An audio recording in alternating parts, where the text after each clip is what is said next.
So let's discuss the MA versus the MFA. Now, MA stands for Master of Arts, while the MFA stands for the Master of Fine Arts. In the creative sector, the MFA is the highest level of education that you can obtain. This will always be a longer program than the MA. And the main difference between the MA and the MFA is its focus on art courses versus liberal arts courses. So the MFA students will have a more intense focus on art courses, and they have a slightly more hands-on experience tailored for aspiring artists. The MFA focuses on one particular area of speciality. Some careers that you may have access to at the MFA include teaching at a college level, art gallery manager, Museum of Fine Arts director, and many more. Now, the Master of Arts is about 50% coursework on liberal arts and 50% coursework on visual arts. So examples of some careers pursued after an MA is an art teacher at the level of K through 12, an art historian, art career, art curator, and of course, an art critic. For some graduate programs, you may need to have an official undergraduate degree in that sector of education. For many, though, you simply need to be able to be accepted. So what exactly does that mean? Well, for the creative industries, it means putting together a portfolio. So let's take a look at the MA in animation, for example.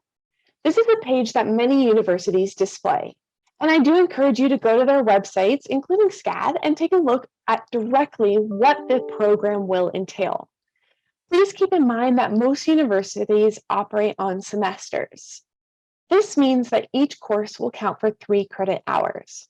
For a quarter-based system like SCAD, each course is worth 5 credit hours. This is important information to have while discerning how long a program will take. So taking a look at this one here, you will enroll in 3 courses for 3 quarters and complete the entirety of the program in just under 1 year. And that is the usual length of a Master of Arts program.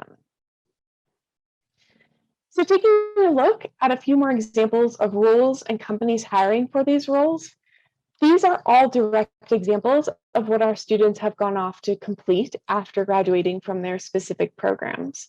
So again, even if SCAD is not the place for you, I always encourage students to go on our website and take a look at this information because it does help in the research process. And many times other universities will have similar pages, and it's a great way to get to know the different programs more and also figure out if that's the career path you want to do.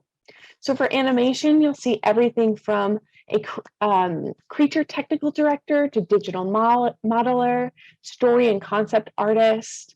And you'll see major companies from Pixar to Disney, Cartoon Network, Electronic Arts. Those are all hiring from the animation program. So taking a look at graduate requirements, this is pretty common across all US universities. SCAD's Master of Arts degree requires at least 45 credit hours and a minimum of 1 year for completion.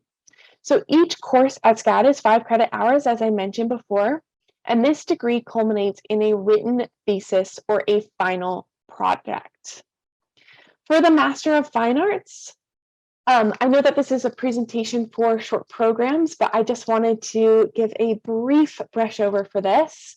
It is really important to understand that this is about a 2-year program. So it's double in length of the MA. And that's often because you are taking more of those practical courses that I mentioned before.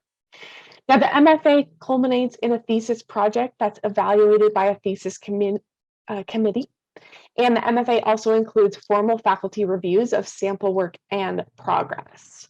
Most MFAs at SCAD require at least 1 field or teaching internship to provide students with a mentored experience of professional practice.